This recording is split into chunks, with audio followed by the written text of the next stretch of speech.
Hello guys, I am Divya and today we discuss the topic of fundamental rights. Fundamental rights को मूल अधिकार या मौलिक अधिकार भी कहा जाता है। यह किसी व्यक्ति के लिए बनाए गए राइट्स होते हैं, ना कि किसी राज्य, गवर्नमेंट या कंपनी के लिए। जैसे किसी व्यक्ति की बेसिक नीड्स होती हैं, उसी तरह हर व्यक्ति के यह बेसिक राइट्स होते हैं। इसे यूएसए के संविधान से उठाया गया है और इसे भारत का मैग्ना कार्टा भी कहा जाता है। यह इंग्लैंड में 1215 में बनाया गया एक ऐतिहासिक दस्तावेज था, जिसे वहां के राजा की पावर्स पर कंट्रोल लगाने के लिए बनाया गया था और वहां के लोगों को कुछ अधिकार दिए गए थे, इसलिए इसे मैग्ना कार्टा भी कहा जाता है।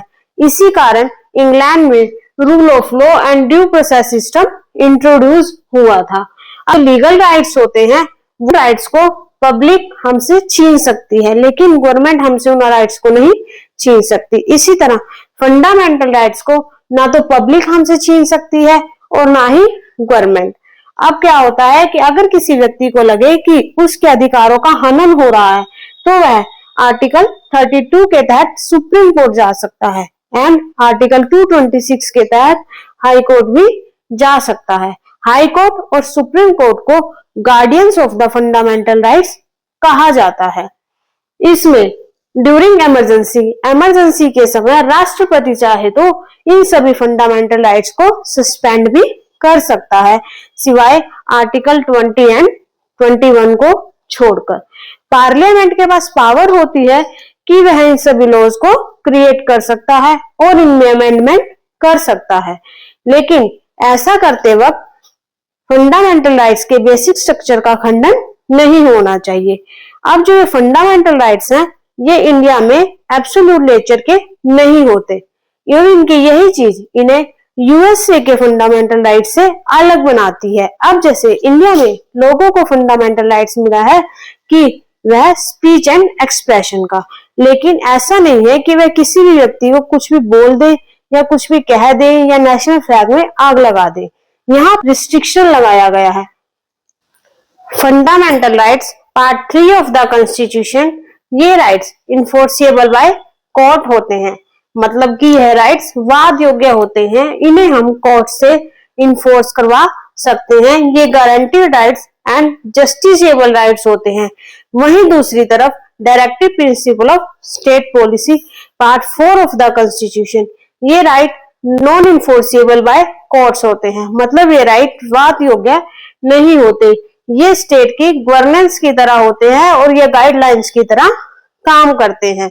कॉन्स्टिट्यूशन में कहा गया कि जैसे जैसे देश प्रोग्रेस करेगा, पार्ट 4 ऑफ द कॉन्स्टिट्यूशन यानी कि directive principle of state policy को भी फंडामेंटल राइट्स बना दिया जाएगा। इस तरह कॉन्स्टिट्यूशन में फंडामेंटल राइट्स के लिए अलग पार्ट 3 ऑफ द कॉन्स्टिट्यूशन बनाया गया, जिसमें आर्टिकल 12 to 35 में फंडामेंटल राइट्स के बारे में बताया गया है। पहले हमारे कॉन्स्टिट्यूशन में 7 फंडामेंटल राइट्स थे, जिसमें आर्टिकल राइट टू प्रॉपर्टी को 44 अमेंडमेंट के बाद हटा दिया गया, जिससे अब हमारे 6 फंडामेंटल राइट्स हैं। अब हम बात करते हैं आर्टिकल 12। आर्टिकल 12 में स्टेट को डिफाइन किया गया है। इसमें कहा गया है कि स्टेट कोई भी नियम कानून बना सकता है, लेकिन वह कोई भी ऐसे नियम कानून नहीं बना सकता फंडामेंटल राइट्स को छीन रहा हो। अब यहाँ स्टेट का मतलब हरियाणा, एमपी या यूपी से नहीं है।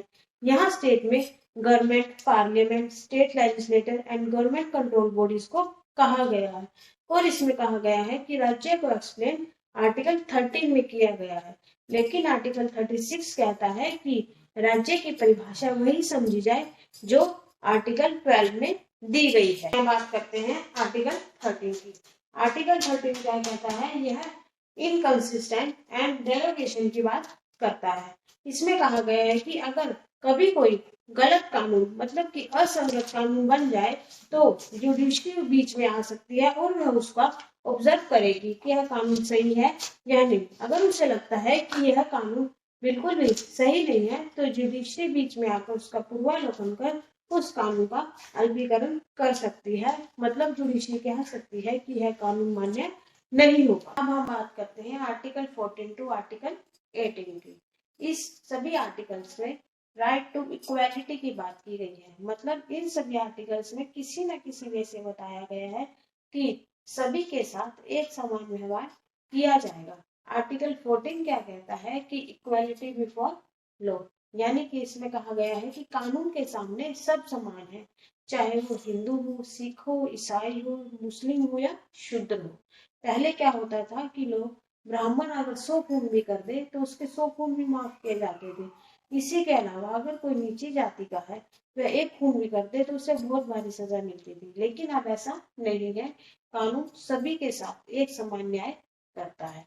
अब हम बात करते हैं आर्टिकल 15। आर्टिकल 15 में क्या कहा गया है कि जाति, जन्म स्थान, वंश, लिंग, धर्म इनके आधार पर भी किसी के साथ कोई भेदभाव नहीं किया जाएगा, चाहे कोई व्यक्ति ऊंची जाति का है चाहे नीची जाति का है। जन्म स्थान, पहले क्या होता था कि लोग कहते थे कि तू बिहार का है और तू यूपी का है, तू मध्य प्रदेश का है, तो उस आधार पर भेदभाव करते थे। लेकिन अब ऐसा नहीं होगा, वंश के आधार पर भी किसी के साथ भेदभाव नहीं किया जाएगा।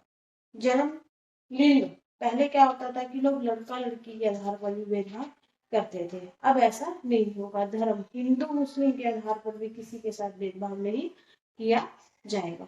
लेकिन यहाँ पर आर्टिकल 15(3) में एक और बात कही गई है, पॉजिटिव आरक्षण। मतलब कि फील्ड में कोई लड़का या लड़की के आधार पर भेदभाव कर सकते हैं। अब होता क्या है कि लड़का जो है फिजिकली स्ट्रॉन्ग होता है, तो उस आधार पर कि लड़कियों से भारी काम नहीं करवाया जाता, लड़कों से भारी काम करवा लिया जाता है, तो उस आधार पर भेदभाव किया जा सकता है, यह मान्य होगा। अब हम बात करते हैं आर्टिकल 16। आर्टिकल 16 क्या कहता है, लोक नियोजन की बात करता है, यानी कि गवर्नमेंट जॉब। गवर्नमेंट जॉब में सभी को समान अवसर मिलेगा। यहाँ पर एक और अपवाद है जो कि आर्टिकल 16 3 और 4 में कहा गया है, इसमें रिजर्वेशन की बात की गई है। रिजर्वेशन यानी कि पॉजिटिव आरक्षण। अब यहाँ पर एक बात खड़ी हो जाती है कि जिन लोगों को आरक्षण मिलता है वो कहते हैं कि आरक्षण तो होना चाहिए, और जो नहीं मिलता वो उसे बंद करने की बात करते हैं। लेकिन होता क्या है कि सरकार ने यह इसलिए बनाया है ताकि हमारे समाज में कई वर्गों के लोग रहते हैं, ताकि सभी को एक समान अवसर मिल सके। नहीं तो सरकार, जैसा कि आर्टिकल पहले 13 में बताया गया था कि अगर कोई भी आर्टिकल असंगत हो तो सरकार उसका अल्पीकरण कर सकती है, तो वरना सरकार इसे खुद ही हटा देती। इसीलिए आर्टिकल 16 में यह बात जो कही गई है वह मान्य है। अब हम बात करते हैं आर्टिकल 17 अनटचेबिलिटी की, जिसे कहते हैं असक्रियता। इसको खत्म करने में सबसे बड़ा योगदान दिया डॉक्टर भीमराव अंबेडकर ने, क्योंकि वे खुद इस चीज से सफर कर रहे थे। अब आगे है आर्टिकल 18। आर्टिकल 18 में क्या क्या गया है कि अबोलिशन ऑफ टाइटल्स, यानी कि उपाधियों का अंत किया जाए। अंग्रेजों के समय में क्या होता था कि वे लोग, अंग्रेज लोगों को नाइट, अंग्रेज रखते, सर, ऐसी उपाधि देते थे ताकि लोग उनकी जी हजूरी करते रहे। इंडिया में उपाधियां तो लोगों को अभी भी दी जाती है, जैसे पद्म विभूषण, पद्म श्री, पद्म चक्र, शौर्य वीर चक्र आदि। लेकिन कोई भी इन उपाधियों को सरनेम की तरह यूज नहीं कर सकता। सेना और शिक्षा के क्षेत्र में ही उपाधियों का यूज किया जा सकता है, जैसे डॉक्टर, प्रोफेसर, इंजीनियर एक्सेट्रा।